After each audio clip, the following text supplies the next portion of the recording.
ونستعينه ونستغفره ونؤمن به ونتوكل عليه ونعوذ بالله من شرور أنفسنا ومن سيئات أعمالنا من يهده الله فلا مضل له ومن يضلل فلا هادي له ونشهد أن لا إله إلا الله وحده لا شريك له ونشهد أن محمدا عبد الله ورسوله أرسله الله تعالى بالهدى ودين الحق ليظهره على الدين كله وكفى بالله شهيدا فصلى الله عليه وسلم تسليما كثيرا كثيرا ثم أما بعد فإن أصدق الحديث كتاب الله وخير الهدي هدي محمد صلى الله عليه وسلم وإن شر الأمور محدثاتها وإن كل محدثة بدعة وكل بدعة ضلالة وكل ضلالة في النار. يقول سبحانه وتعالى في كتابه الكريم بعد أن أقول أعوذ بالله من الشيطان الرجيم: يوم ترى المؤمنين والمؤمنات يسعى نورهم بين أيديهم وبأيمانهم بشراكم اليوم جنات تجري من تحتها الأنهار خالدين فيها ذلك هو الفوز العظيم. يوم يقول المنافقون والمنافقات للذين آمنوا انظرونا نقتبس من نوركم قيل ارجعوا وراءكم فالتمسوا نورا فضرب بينهم بسور له باب باطنه فيه الرحمة وظاهره من قبله العذاب ينادونهم ألم نكن معكم قالوا بلى ولكنكم فتنتم أنفسكم وتربصتم وارتبتم وغرتكم الأماني حتى جاء أمر الله وغركم بالله الغرور فاليوم لا يؤخذ منكم فدية ولا من الذين كفروا مأواكم النار هي مولاكم وبئس المصير.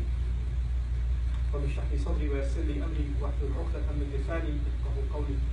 اللهم ثبتنا عند الموت بلا إله إلا الله اللهم اجعلنا من الذين آمنوا وعملوا الصالحات وتواصوا بالحق وتواصوا بالصبر آمين يا رب العالمين. The intention of today's khutbah is to actually share with you part of just one ayah that belongs to Surah Al-Hadith. But in order to share some lessons from this ayah with you, I'd like to give you some context. This ayah belongs to the very middle of Surah Al-Hadith, and in the very middle of Surah Al-Hadith, Allah paints a scene of Judgment Day. Judgment Day is something that Allah talks about in many places in the Quran, and usually when He talks about it, He talks about people that are heading towards Jannah, the believers, and people that are heading towards the hellfire, the disbelievers. But this passage in particular is unique because Allah, instead of comparing believers to disbelievers, He compares believers to hypocrites. Allahumma la taj'alna minhum, may Allah not make us from them. But Allah, instead of comparing those who have faith as opposed to those who have no faith, is actually comparing people who have faith as opposed to people who thought they had faith or pretended to have faith, or their faith was there but is of no value to Allah on the Day of Judgment. This is the munafiq. May Allah not make us from them. But this is why this passage is of particular importance, because it tells us many things about how not to end up in that scene on Judgment Day.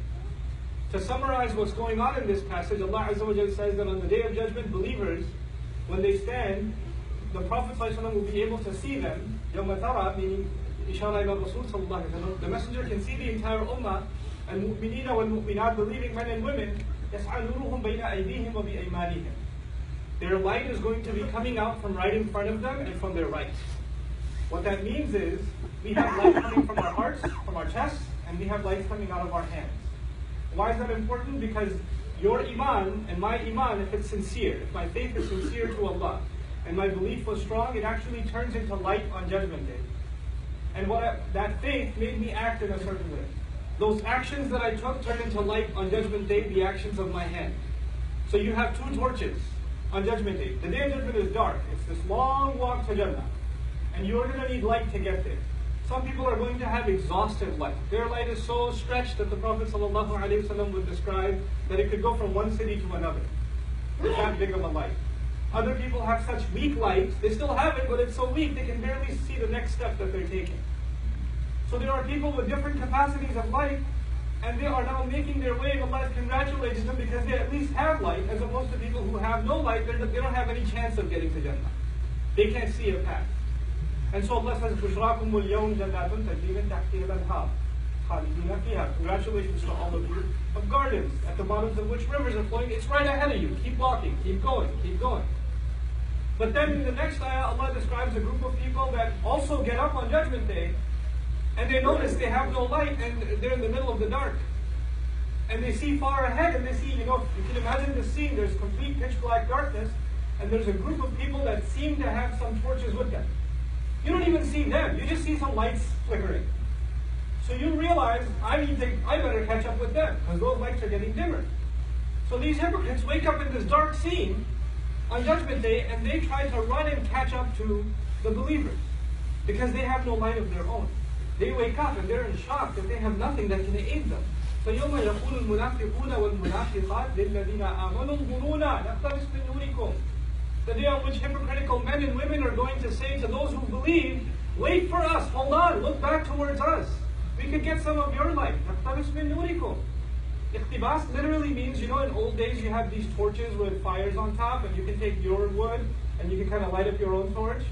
So they figure we can go borrow some of your light, it won't take anything away from yours. Hold on a second, help us out here. And then a voice is heard, قِيلَ إِرْجِعُوا وَرَاءَكُمْ. Go back behind yourselves, go turn back. فَالْتَمِسُوا نُورًا. Find some light. We're not going to help. The day of judgment is the day on which a mother doesn't care about her child. So the day on which, you know, father and son and brother and sister, this is all these relationships, تَقَطَّعَتْ بِهِمُ الْأَسْبَابِ. All relationships are cut. So who's going to care about who? I just need to get to my Jannah, mind your own business. I'm not even turning back. Go back and find some light yourself. And the idea of going back actually is sarcasm also. Go back to this world. Because on Judgment Day, if you don't come on Judgment Day with light, you can't get any. The only way to gain that light was in this world. So now they still try to catch up, because they don't want to hear it, right? So they're still trying to catch up. And as they get closer and closer to the believers, a massive, gigantic wall is dropped between them, which happens to have a door. And the door, inshallah, maybe some other time we'll talk about. But Allah says a massive, giant wall is dropped between these two groups. So even if they were going to try to catch up, now they can't. As the wall is dropped, Allah says, بَاطِنُهُ فِيهَا الرَّحْمَةِ. The side they can no longer see, the hidden side of it, that's got mercy and love and care in it. وَظَاهِرُهُ مِنْ قِبَلِهِ الْعَذَابِ. And right behind it, approaching them is punishment. So not only were they in the dark, now there's a massive wall, you got nowhere to go, and when you look back, there's punishment coming at you. They're about to be crushed. So these hypocrites, may Allah not make us from them, become desperate. So they call out, and they say, أَلَمْ نَكُمْ مَعَكُمْ. Didn't we used to be with you? Weren't we with you? So they're asking for the people of the other side. Apparently the door can be opened from the other side. Open up, guys, come on, we used to be with you. And so a desperate call is made. This is important before we go any further. This is actually the reason I chose these ayat for today's khutbah. This wording, أَلَمْ نَكُمْ مَعَكُمْ. Weren't we with you? The idea is that these people on Judgment Day that are standing on the wrong side of the wall, that are in desperate situation, that have no light of themselves, actually assumed that they belonged among the believing community. They were very confident about that. So much so that they're citing it even on Judgment Day. We used to be among you. We prayed with you, we did business with you, we were friends with you, we were family with you, we were cousins with you. We went to the same college, university. We're all the same, guys. How are we separated today? Why is this separation happening today? And from the other side, this time, now that they feel safe, you know, once the wall is dropped, not only do these people get overly terrified, the people on the other side feel far more secure, so they're not in a rush anymore. Because now it's totally safe. So now they take their time and actually answer them and say, well, here's why you're not with us today. Here's why you're not with us today. You know, the first thing the people of heaven told them was you have to go get some of your own light. Sometimes find some light on your own. Go back and get it. Apparently you don't have any light. And then they're in shock. We used to be with you. We should have had light just like you have light. So now the people of Jannah are going to describe how these people who used to have light, they used to have light, they used to have faith. How did they lose it? How did they end up bankrupt on Judgment Day? And this ayah is particularly profound because then it will give us an insight into how does someone lose their iman. How does someone end up taking the most priceless treasure that they can have in this life, our faith, and end up squandering it and losing it. It doesn't happen overnight. You don't just lose your iman. It's a process. And that process has been described in these timeless words. Why not? Of course you used to be with us. وَلَكِنَّكُمْ فَتَنْتُمْ أَنفُسَكُمْ. However, you put yourselves, I'll do a rough translation first, and I'll explain. Number one, you put yourselves in fitna, you put yourselves in trial. Fatana in Arabic actually means to put something to the test. Fatana is also used when you test the purity of gold and you melt it and impurities come out. Like gold doesn't go through an easy test, it goes through a painful, burning test. The idea of fatantum anfusakum, there are many lessons associated with it, but for the purposes of this khutbah, I'll highlight one of them. You kept putting yourselves in situations where your faith gets tested. Try to understand what that means. You kept putting yourself in environments where you knew it was bad for you, but you said, no, I can handle it. I got this, I got this. You kept surrounding yourselves with friends that would do bad things, say bad things, see bad things, go to bad places, but you said, I'm not like them, I'm just trying to help them. And you kept going back into those environments. You kept getting into gatherings and places and situations. You kept putting yourselves in those places, assuming that it will not have any effect on you. It will affect everyone else, but it won't affect you. You know, the first step wasn't that these people just became disbelievers, it was actually bad company. They put themselves in questionable circumstances. And they assume that it's not going to have an effect. You know, when you are, I'll give you a silly example, but it'll get the point across. If people do a lot of cooking at home, especially if you're a Desi household, you do a lot of cooking at home, the home smells like a lot of masala. But if you live there, you don't smell it. When somebody else walks in, especially if an Arab walks into your house, they feel like they're in some contaminated zone. It hits them really hard. But a couple of hours later, they're like, oh, it's just oxygen now. You understand? When you first put yourself in a bad environment, you might feel it. You might feel, this isn't good. This is going to mess me up. I don't think I should be here. Your heart will feel uncomfortable. But if you keep putting yourself in that situation over and over and over and over again, guess what? It doesn't bother you anymore. Somebody who smells, stands next to a smoker for the first time is coughing, their eyes are burning. But if they start smoking themselves a year later, that just becomes their oxygen. They can't even breathe normally without smoking. It changes them altogether. The first problem was you surrounded yourselves in a bad environment. What was the second problem? The second problem was وَتَرَبَّصْتُمْ. You kept procrastinating. Now what does that mean? That means you realized it's bad, and you also realized in your own conscience, I should change, but you told yourself, I'll change pretty soon, inshallah. I'm going to change. I know I have to change. I know this is bad. Just one more week, and I'm going to be a different person. Man, just this semester, I got these messed up friends right now, and I can't really make them upset, so I'm going to keep hanging out with them. But next semester, I'm totally doing a different schedule. I'm not going to be around these guys anymore. But let me just write out this semester. Just this one more month, I'm doing this. Just this one more weekend. Just this one or two more party. Just one or two more drinks. Then you keep telling yourself just a little bit more, a little bit more, a little bit more. And then people tell my favorite one, Ramadan is right around the corner. It's just 10 more months, 11 more months. Once Ramadan, man, I'll be totally different. And I plan to go to Hajj. Once I go to Hajj, you watch, I'm going to be a different person.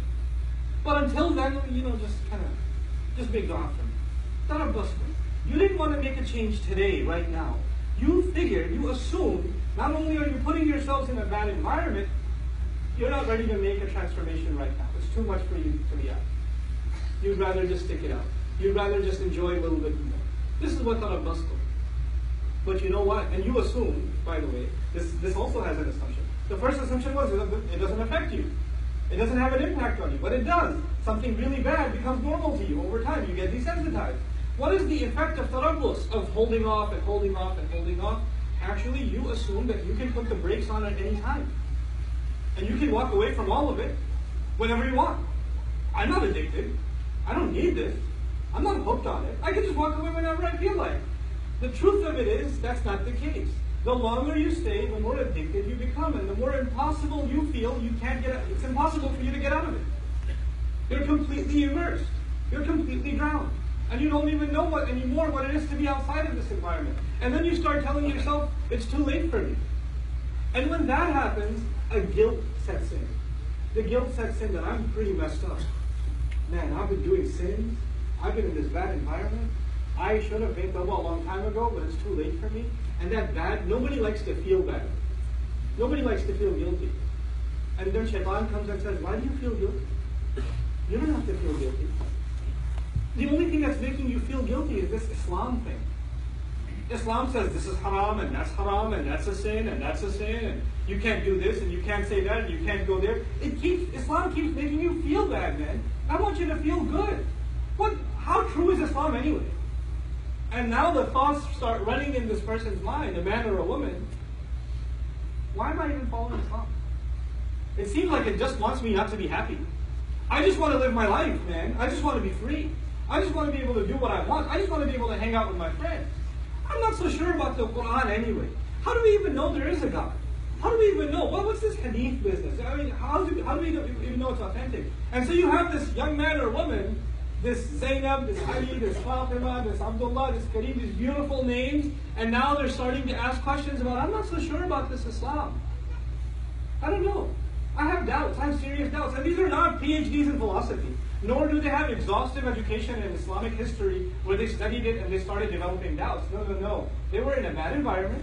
They didn't change themselves. That is the process. I've talked to hundreds of these people that literally lived this ayah. They lived this ayah. And then they get to a point where they have doubts. But their doubts have nothing to do with logic or reason. As a matter of fact, when you answer one doubt, they go to the next doubt. When you answer that one, they go to the next one. When you answer that one, you go to the next one. Then you say, hold on a second. So how long ago did you start ending up in questionable kinds of company? And then the truth starts coming out. What up to? The very next words are, you fell into doubt. You started doubting. You know what doubt will do? It'll let you off the hook. You'll be able to say to yourself, well, it's not really absolutely the truth anyway, so I shouldn't feel bad that I don't follow it. I shouldn't feel bad. And now once those doubts settle in, and you hide behind those doubts, and continue to justify your life with procrastination and putting yourself in fitna, once you get to that point, then two things are taken away from you. The desire for Jannah is taken away. The desire for making Allah happy is taken away. The desire to have that light that will make you run and get to that destination, you don't even have that in this world. The person who desires to seek that success with Allah, Allah will give them that in this world. But that desire is gone now. You have doubts about it. And the fear of hell is gone. Those two things are gone.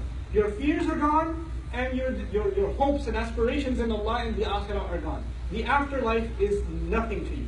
The afterlife means nothing. If somebody even dreams up heaven and hell, it's a joke to you. Well, if you take away heaven and hell, if you take away the motivation to end up in the reward of Allah, or get away from the punishment of Allah on Judgment Day, well, the only motivation you're going to have left are things that are left in this world, isn't it? You have nothing left in the next life, so the only thing to look forward to are stuff that's left in this life. And this life will be money, it'll be fame, it'll be leisure, it'll be pleasure, it'll be material things. That's all you ever think about, that's all you ever care about, that's all you ever want to know about, that's the only thing that ever interests you, that's the only thing you make efforts towards, because you think all of these things are going to bring you happiness. They'll bring you contentment. So the next words are, وَغَرَّتْكُمُ الْأَمَانِيُّ. False hopes deceived you. You had false hopes that some kind of worldly thing will bring you happiness, and you ran after it. You gave all of your life to it. And you would think that this will bring you what you're looking for, and you get to it. Like people wanting to see, people nowadays obsessed with the next movie that comes out, the next toy, the next device that comes out, right? Lines for the new Star Wars longer than passports for Hajj, Why? Because you need to go see it. If you don't see it, how does your life have any purpose? Your life means nothing if you didn't see it opening night, And so you have to see it, and by the way, hoping that this will bring you some kind of fulfillment that you haven't found anywhere else. And people walk out and say, that was pretty awesome, and then they're bored again. Like, what do I do now? Maybe I can go see it again. And then go see it again, and like, well, not exciting the first time, but still pretty cool. You keep looking for something more to fulfill you. Because the thing that will completely fulfill you, the pleasure of Allah, is no longer there. That desire is no longer there. وَغَرَّتْكُمُ الْأَمَانِيُّ حَتَّى جَاءَ أَمْرُ اللَّهِ, until the decision of Allah came. This was your life. This, according to the believers, is a summary of a person's life that lost their faith. They started just with putting themselves in a questionable environment, and from there, it's a downward spiral. Automatically, the next thing is you start getting hooked on it, and you put off, and then later on, you start developing doubts, and from there, the only thing you ever work towards is worldly, lustful, material gain, material desires. وَغَرَّكُمْ بِاللَّهِ الْغَرُورِ. And then Allah says the ultimate deceiver, غَرُور الْمُبَالَغَةِ, the incredible deceiver was successful in deceiving you. This is what the believers say to the munafiqun on the other side of the wall. This is an incredible scene, folks. They're standing by this wall in shock. Why aren't we on the other side? And now they're being reminded by their fellow believers on the other side. Well, remember that you did this, this, this, and this. And this is a gift of Allah to you and to me. It's a gift of Allah that this, hideous scene has been painted on Judgment Day. Because I would rather know now than then. I'd rather not stand there and then find out shocked. Why am I on the wrong side of this wall? Why am I not on the other side? How come I don't have any light? How come I lost this thing that Allah has given me? Every one of you sitting here, every believer has light inside their heart. Allah has granted it to us. The problem is whether or not you and I want to hold on to it or not. So you and I have to identify where we are. Maybe we're the people that just started putting ourselves in a fitna situation. Maybe we just started getting ourselves caught up in the wrong thing. Or maybe we've been caught up for a while and we've been putting off letting it go. Maybe that's happened. Maybe we've even gone further down the road and now we've started developing doubts. Maybe that's how far we've gone. Maybe we've gone way down the road. Now all we live for is toys and pleasures. That's all we live for now, is entertainment. That's what we've become. And so at the end of it all, nothing you earn, nothing I earn is worth anything on Judgment Day except that light. This is why when this passage began, Allah Azza wa Jalla described it with light. And that light is the only thing that matters on Judgment Day. The one who comes before Allah with a sound heart, the heart that can beam light in front of them. Anything else that you and I have, that we have now, is worthless. It's completely worthless before Allah on Judgment Day. You can enjoy it for now, but if you get caught up in it, and it takes up the space in your heart, then you have no room left for light in your heart. You just don't have room left. Which is why the last ayah of this passage is فَالْيَوْمَ لَا يُؤْخَذُ مِنْكُمْ فِدْيَةٌ وَلَا مِنَ الَّذِينَ كَفَرُوا مَأْوَاكُمُ النَّارُ هِيَ مَوْلَاكُمْ وَبِئْسَ الْمَصِيرُ. And today, there's not going to be any compensation, any ransom acceptable from you. Don't try to pawn it for anything else. There is no access into those doors. There's no getting through this door with any kind of penalty or payment. You can't get through. Not from you and not from those who disbelieve. The scary part of this ayah is لَا يُخَذُ مِنْكُمْ فِدْيَةٌ وَلَا مِنَ الَّذِينَ كَفَرُوا. You are now in the same position as those who disbelieve. You ended up being in the same position as those who disbelieve. I'm not going to take any ransom from you, and I'm not going to take any ransom from them. All of you, your place is fire. What a terrible place to be that is. And so at the end of it all, after painting this scene, Allah concludes. And I'll conclude with this ayah as well. How is it that we can continue to preserve our light and continue to remind ourselves not to put ourselves in that downward spiral? And whatever little light we have, how can we make it stronger and stronger and stronger? Allah Azza wa Jalla Himself says, أَلَمْ يَأْنِ لِلَّذِينَ آمَنُوا أَن تَخْشَعَ قُلُوبُهُمْ لِذِكْرِ اللَّهِ. Isn't it yet time that believers' hearts should become, their hearts should become filled with awe, with the remembrance of Allah? Truly remembering Allah will bring awe into the hearts. And the more your hearts remember Allah, because Allah Himself is Nuru Samawati wal Ard, Allah is the light of the skies and the earth. The more Allah is in your heart, the more light is inside your heart. You understand? So He says, remember Allah. And then He says, how do you remember Allah? This is called Ataf Bayan in Arabic. وَمَا نَزَلَ مِنَ الْحَقِّ. And they should be filled with awe because of what came down from the truth. Because of the revelation. Because of the Quran. Ponder over the Quran. Remember Allah through the Quran. Read when you recite the ayat of Quran. Think about what they mean to you, the gift that Allah has given you. Because not only is Allah the light of the skies and the earth, the Quran itself is also described as light in the Quran. فَآمِنُوا بِاللَّهِ وَرَسُولِهِ وَالنُّورِ الَّذِي أَنزَلْنَا. Believe in Allah and His messenger, and the light that we sent down. Quran itself is called light. Quran itself is called light.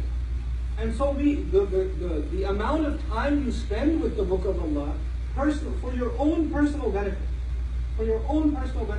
when you sit and recite it and ponder over it, and you think about what Allah, your Master, is saying to you, that is going to fill your heart with light. And there's no more, greater a treasure in your life than that light. And you won't realize the price of it, I won't realize the price of it, until we stand on that day when everything around us is dark, and the only light is the light coming out of my chest, and the only light coming out of my hand. That's when we'll realize. وَلَا يَكُونُوا كَالَّذِينَ أُوتُوا الْكِتَابَ مِنْ قَبْلِ فَطَالَ عَلَيْهِمُ الْأَمَدُ فَقَسَتْ قُلُوبُهُمْ وَكَثِيرٌ مِّنْهُمْ فَاسِقُونَ. They shouldn't become like people who came a long time before them, who were given the book a long time before them. And a long period passed, and their hearts became hard. They had the book, but they didn't value it. It's possible, Allah says, that a nation will have a book. They will have the book of Allah. There were nations before us who had a book too. They had Tawrat, they had Injil. They had Suhuf Ibrahim and Musa. They had, but they didn't benefit from them. لَمْ يَنْتَفِعُوا مِنْهَا. They didn't benefit from those books. They didn't use those books to fill their hearts with light. Maybe they used those books for the wrong reasons. Maybe they reduced those books to just ceremonial occasions. They just enjoyed reciting it sometime every once in a while. That's all it became to them. Or maybe at some wedding gathering they can play some Quran, and that's all Quran became. But Quran was not there to soften their hearts anymore. And this is the tragedy of history. People did not benefit from the word of Allah that came to soften hearts, preparing humanity for standing before Allah on Judgment Day. That's our responsibility now. That's on you and that's on me. This is why وَلَا يَكُونُوا كَالَّذِينَ أُوتُوا الْكِتَابَ مِنْ قَبْلِ فَطَالَ عَلَيْهِمُ الْأَمَدُ فَقَسَتْ قُلُوبُهُمْ. So their hearts became hard. Their hearts became hard. When the heart becomes hard, there's no light inside life. It's not going to give you anything on Judgment Day. وَكَثِيرٌ مِّنْهُمْ فَاسِقُونَ. Most of them are corrupt. Many of them are corrupt. Allah Azza wa Jalla is now in these few ayat painting one of the most important realities, depicting one of the most important realities in the life of a believer. The Iman you and I have is not something we can hold on to. This light that we have been given is not something that's guaranteed. It's not. Just because you have it now and you feel secure. If somebody says salam to you, means they're Muslim. You say wa alaykum as-salam wa rahmatullahi wa barakatuh. They're both Muslims, they're believers to each other. We assume that we all have the light of faith inside our hearts. But according to these ayat, some people will stand up on Judgment Day and be shocked. I thought I was with you. And you're not. So we better realize that it's not automatic. It's not guaranteed. It's something you personally will have to make efforts for. I personally will have to make efforts for. And your Iman will not help me, and my Iman will not help you on Judgment Day. We're all going to be caring about ourselves, our own light. Go back, find your own light. And right now we can cooperate with each other. And right now we can strengthen each other's Iman. But on that day, there's not going to be any help. May Allah Azza wa Jalla make us of those who preserve the light in our hearts. May Allah Azza wa Jalla make us of those who are not on the wrong side of that wall. Protect us and our families and our loved ones from the nifaq. May Allah keep our hearts from becoming hard. And may Allah Azza wa Jalla make us of those who continually internalize the word of Allah, allowing our hearts to soften and to be filled with light. Barakallahu li wa lakum fil Qur'an al-Hakim wa nafa'ani wa iyyakum min ayati wa dhikri al-Hakim. الحمد لله وكفى والصلاة والسلام على عباده الذين اصطفى خصوصا على أفضلهم وخاتم النبيين محمد الأمين وعلى آله وصحبه أجمعين.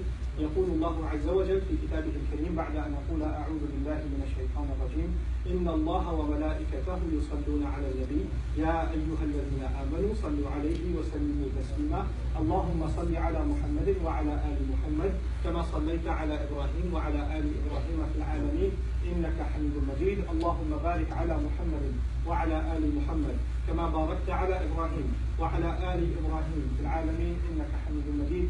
عباد الله رحمكم الله اتقوا الله إن الله يأمر بالعدل والإحسان وإيتاء ذي القربى وينهى عن الفحشاء والمنكر ولذكر الله أكبر والله يعلم ما تصنعون. أقم الصلاة إن الصلاة كانت على المؤمنين كتابا موقوتا.